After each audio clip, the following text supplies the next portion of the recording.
You've been told your entire life that being nice gets you respect, that saying yes makes people value you, that giving more of yourself earns you a place at the table. But here's what nobody tells you. The more you bend, the less they see you standing. The moment I stopped performing for approval, something strange happened. People who ignored me started listening. Those who dismissed me began seeking my counsel. The respect I chased for years simply appeared when I stopped running after it. This isn't about becoming cold or distant. It's about understanding a truth the ancient Stoics knew well. Respect is ungiven to those who beg for it, but to those who command it through their presence, not their performance. If you've ever felt invisible despite doing everything right, this might be the most important few minutes of your year. Stay with me, because what I'm about to share changed everything. Subscribe now, hit that like button, and let's dive into the transformation that's been waiting for you. The exhausting performance of seeking validation. You wake up each morning and the first thought is about your own peace. It's about what they need from you, what they expect, what will make them finally see your worth. You've built an entire architecture of behavior around one single hope, that if you give enough, sacrifice enough, prove yourself enough, the respect will eventually come. But it never does it? Instead, you find yourself more depleted, more invisible, more taken for granted than ever before. The truth that nobody wants to hear is this: when you make yourself endlessly available, you don't become valuable, you become furniture. People walk past furniture without a second thought. Marcus Aurelius wrote in his private journals that we suffer more in imagination than in reality. Think about how much energy you've spent imagining what others think of you, rehearsing conversations, crafting perfect responses, managing impressions. You've become a performance artist in your own life, and the audience isn't even watching. They're busy with their own dramas, their own needs, their own endless pursuit of something they think will complete them. Meanwhile, you're exhausting yourself trying to be everything to everyone, and in the process, you've become nothing to yourself. The irony is brutal but necessary to understand. The moment you stop performing is the moment people actually start to notice who you really are. I remember standing in a meeting once, having prepared for hours, ready to contribute, desperate to add value. I watched as person after person spoke over me, dismissed my ideas, redirected the conversation. I smiled through it, nodded, stayed pleasant, stayed small. That night, alone in my apartment, I realized something that shattered me. I had taught them how to treat me. Every time I swallowed my voice to keep the peace. Every time I diminished myself to make others comfortable. I was handing them a script that said this person's thoughts don't matter. The respect I desperately wanted couldn't exist in the space I was occupying, because I wasn't occupying space at all. I was apologizing for breathing the same air. But here's the shift that changed everything, and it starts with a question. The hidden cost of people-pleasing. What if the very behavior you thought was building bridges was actually building walls? You say yes when your body screams no. You accommodate when your soul begs for boundaries. You smile through disrespect because you've convinced yourself that patience is a virtue and confrontation is ugly. But there's a difference between patience and self-abandonment. There's a canyon of difference between kindness and doormat mentality. The ancient Stoics understood something profound. True virtue isn't about being nice, it's about being aligned with your highest nature. And your highest nature doesn't include erasing yourself for the comfort of others. Napoleon Hill, in his controversial work Outwitting the Devil, wrote about the hypnotic rhythm of drifting. Most people, he argued, drift through life accepting whatever comes, never questioning, never choosing deliberately. When you constantly seek validation from external sources, you're in that hypnotic drift. You've handed your self-worth to a committee of people who are too busy managing their own insecurities to properly value yours. Every time you betray your own needs to satisfy someone else's expectations, you're teaching your nervous system that you don't matter. Your body keeps the score. The anxiety, the exhaustion, the feeling of never being enough. These aren't random. They're your system screaming for you to stop the performance. I spent years believing that if I just worked harder, gave more, proved myself repeatedly, my family would finally see me.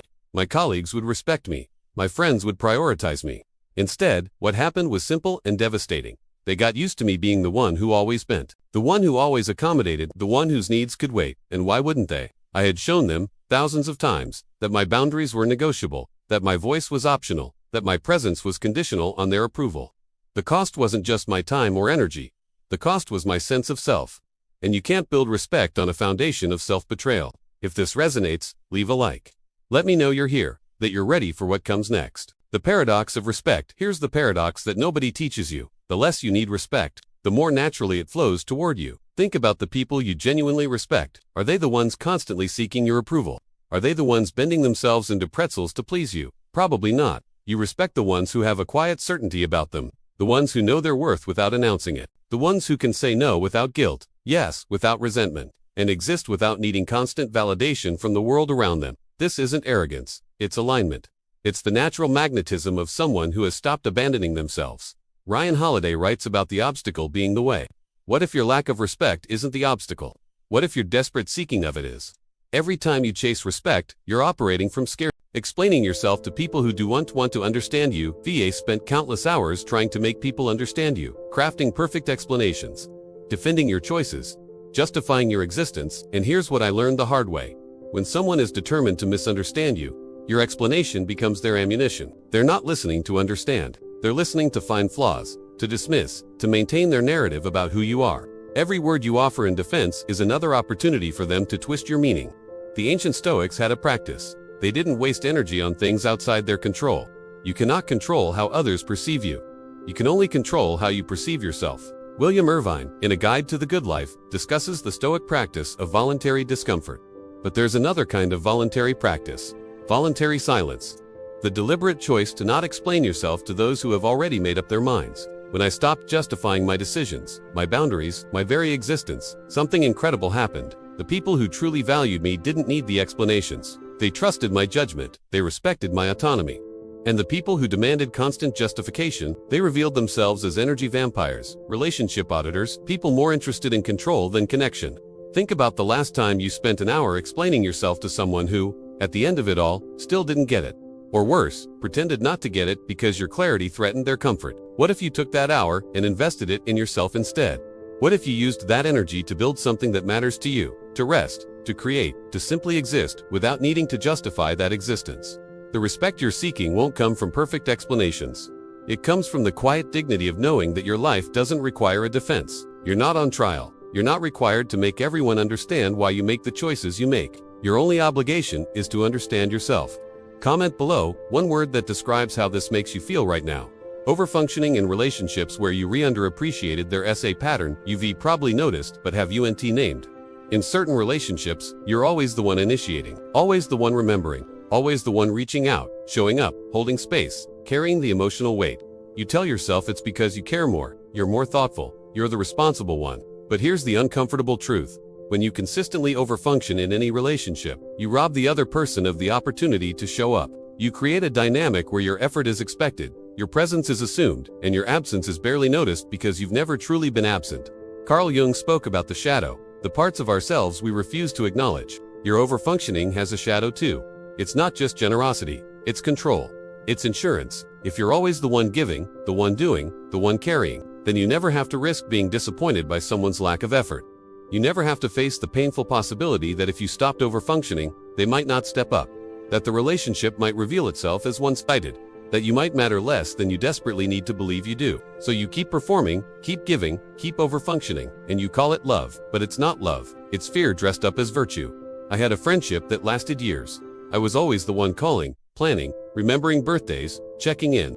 I told myself it was fine, that people have different love languages, that some people are just less proactive. Then, one year, I got sick, really sick, and I stopped initiating. I waited. Weeks passed, then months.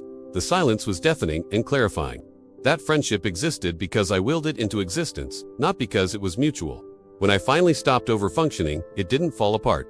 It revealed that it had never truly been together. And here's the freedom in that. I stopped wasting energy maintaining a relationship that only existed because of my effort. I freed up space for connections where effort flows both ways. The question isn't whether you should stop caring, it's whether you should stop carrying what others refuse to pick up. Making yourself constantly available, you pride yourself on being responsive, available, ready to help at a moment's notice. Your phone is always on, your door is always open. Your time is apparently infinite and infinitely accessible to everyone except yourself. You've confused availability with value. You think being constantly accessible makes you important, needed, respected. But here's the paradox. The more available you make yourself, the less valuable your time becomes. It's basic economics. Scarcity creates value. Abundance creates assumption.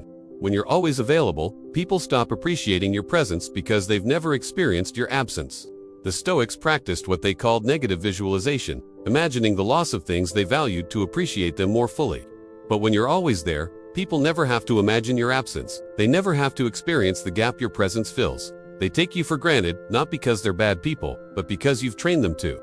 Every time you drop everything to respond immediately, every time you sacrifice your own plans to accommodate theirs, every time You make yourself infinitely flexible. You're teaching them that your time has no boundaries, which means it has no value. Respect doesn't grow in the soil of constant availability. It grows in the space of discernment. I used to answer every text immediately, every call on the first ring, every request with instant accommodation. I thought it made me reliable. It actually made me invisible. When I started creating boundaries around my time, something fascinating happened. People started valuing the time I did give. Conversations became more meaningful because they couldn't happen constantly.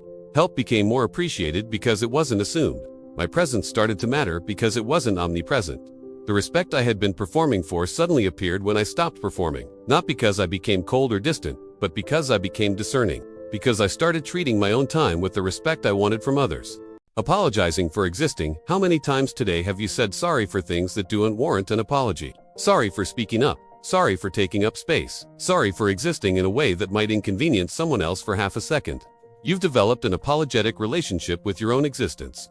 You say sorry when someone bumps into you. Sorry when you ask a question. Sorry when you have needs. Sorry when you enforce a boundary. Sorry for being human in a world that apparently has no room for your humanity. This constant apologizing isn't politeness, it's self-erasure, and people can smell self-erasure. It doesn't inspire respect. It inspires exploitation. Nietzsche wrote about master morality versus slave morality. Slave morality, he argued, is rooted in resentment, in making a virtue out of weakness, in calling powerlessness meekness and calling self-denial goodness. When you apologize for your existence, when you make yourself small to avoid conflict, when you treat your needs as impositions, you're operating from slave morality. Not because you're actually powerless, but because you've internalized the belief that your power is shameful, that your voice is too loud, that your needs are too much, that your very presence is an inconvenience that requires constant apology. I caught myself once saying sorry to a chair I bumped into. A chair, an inanimate object, and I realized how deeply I had internalized this apologetic stance toward the world. I was pre-apologizing for existing in case my existence might somehow be problematic. When I consciously stopped apologizing for things that weren't my fault, that didn't require apology, that were simply me existing as a human being with needs and boundaries and voice. People's responses changed. Some got uncomfortable. Good, let them sit in that discomfort. The ones who mattered, the ones worth keeping, respected the shift. They had been waiting for me to stop diminishing myself. Because watching someone constantly apologize for existing is exhausting for everyone involved. What if you stopped apologizing and started simply existing with dignity, accepting disrespect to keep the peace? There's a version of peace that isn't peace at all. It's silence in the face of disrespect. It's swallowing your truth to avoid confrontation. It's accepting mistreatment because you've been taught that making waves is worse than drowning quietly. You tell yourself you're being mature, taking the high road, not stooping to their level. But here, that's what you're actually doing. You're reteaching people that disrespecting you has no consequences. You're showing them that your boundaries are suggestions, not requirements. You're training them, through your acceptance, that you're safe to mistreat. Marcus Aurelius, the most powerful man in Rome, wrote that the best revenge is to not be like your enemy. But he also understood that being unlike your enemy doesn't mean being a doormat. It means holding your standards regardless of how others behaved. When you accept disrespect to keep the peace, you're not keeping peace, you're keeping quiet. Real peace comes from alignment between your values and your actions. Real peace comes from knowing that you won't betray yourself to maintain a relationship that requires your self-betrayal to exist. Real peace is actually quite loud sometimes. It speaks up, it walks away. It says that's not acceptable without apology. I stayed in a work environment for too long where my contributions were regularly dismissed, my ideas stolen, my boundaries violated. I told myself I was being professional, that I was above the drama, that my silence was strength. It wasn't strength, it was fear. Fear that speaking up would make things worse. Fear that enforcing boundaries would cost me opportunities. Fear that I couldn't survive without this specific validation from this specific place. When I finally left, when I finally chose my dignity over their approval, the respect I gained wasn't from them. They're still operating the same way. The respect I gained was from myself, and that's the only respect that actually matters.